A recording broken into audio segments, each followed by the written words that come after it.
സ്ഥാനാർത്ഥി പട്ടിക പ്രഖ്യാപിച്ചതിന് പിന്നാലെ തൃശൂർ കോൺഗ്രസിൽ രാജി. സീറ്റ് നിഷേധിക്കപ്പെട്ട കുരിയച്ചിറ കൌൺസിലർ നിമ്മി റപ്പായി രാജിവെച്ച് LDFിൽ ചേർന്നു. DCC general secretary Ravi Jose Thanikkal പദവി രാജിവെച്ചു. ആലുവ നഗരസഭയിലെ LDFിന്റെ പ്രതിപക്ഷ നേതാവ് കോൺഗ്രസിൽ ചേർന്നു.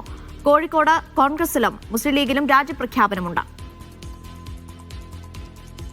കോൺഗ്രസിന്റെ സ്ഥാനാർത്ഥി പ്രഖ്യാപനം ഇന്നലെ വൈകിട്ട് പൂർത്തിയായതോടെയാണ് സീറ്റ് ലഭിക്കാതെ വന്ന corporation councillor Nimmi Rappai party വിട്ടത്. NCP SL ചേർന്ന് ഒല്ലൂരിൽ മത്സരിക്കും. പാർട്ടി ചതിച്ചതാണ്. കാരണം പാർട്ടിക്ക് പിന്നെ അവിടെയുള്ള വേറൊരാൾക്ക് കൊടുത്തിരുന്നെങ്കിൽ തീർച്ചയായിട്ടും എനിക്ക് അതിനോട് എതിർക്കാൻ പറ്റില്ല. പക്ഷേ അവിടെ താമസിക്കാത്ത ഒരാളെ, വേറൊരു മണ്ഡലത്തിലുള്ള വേറൊരു ഡിവിഷനിലുള്ള ആളെ ഇങ്ങോട്ട് ഇറക്കുമതി ചെയ്തതിൽ എനിക്ക് തീർച്ചയായിട്ടും ഒരു പാർട്ടിയോട് എനിക്ക് വളരെയധികം പരിഭവമുണ്ട്.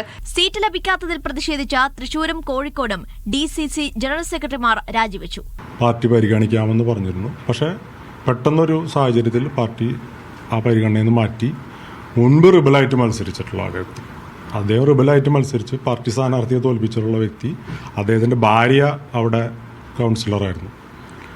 ആ ഭാര്യ മാറി വീണ്ടും ഭർത്താവ് മത്സരിക്കുന്നു, ഭർത്താവ് മാറി ഭാര്യ മത്സരിക്കുന്നു. ഇതാണ് സാഹചര്യം. പരാജയ വീതി കണക്കിലെടുത്ത് നഗരസഭയുടെ മറ്റൊരു വാർഡിലേക്ക് ചേക്കേറിയിരിക്കുക.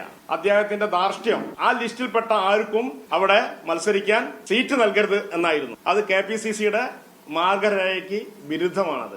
ആലുവ നഗരസഭയിലെ LDFിന്റെ പ്രതിപക്ഷ നേതാവായ ഗെയിൽസ് ദേവസി പയ്യപ്പിള്ളിയാണ് രാജിവെച്ച് കോൺഗ്രസ് സ്ഥാനാർത്ഥിയാകുന്നത്. കഴിഞ്ഞ 15 വർഷമായി നഗരസഭാ അംഗമാണ് ഗെയിൽസ് ദേവസി. സീറ്റ് നിഷേധിച്ചതിൽ പ്രതിഷേധിച്ച വനിതാ ലീഗ് നേതാവ് പാർട്ടി സ്ഥാനം രാജിവെച്ചു. കോഴിക്കോട് നോർത്ത് മണ്ഡലം പ്രസിഡന്റും മൂന്നാലിങ്ങലിൽ വാർഡിലെ കൌൺസിലറുമാണ് കേരംലത്ത. ചെർപ്പുളശ്ശേരി നഗരസഭയിലേക്ക് സീറ്റ് നൽകാത്തതിൽ പ്രതിഷേധിച്ച block general secretary CGK Unni Congress വിട്ടു. എറണാകുളം വൈറ്റില കോൺഗ്രസ് മണ്ഡലം കമ്മിറ്റി പ്രസിഡന്റ് MS അശോകൻ BJPയിൽ ചേർന്നു. തൃപ്പൂണിത്തുറ നഗരസഭ മുൻ വൈസ് ചെയർമാനായിരുന്നു അശോകൻ.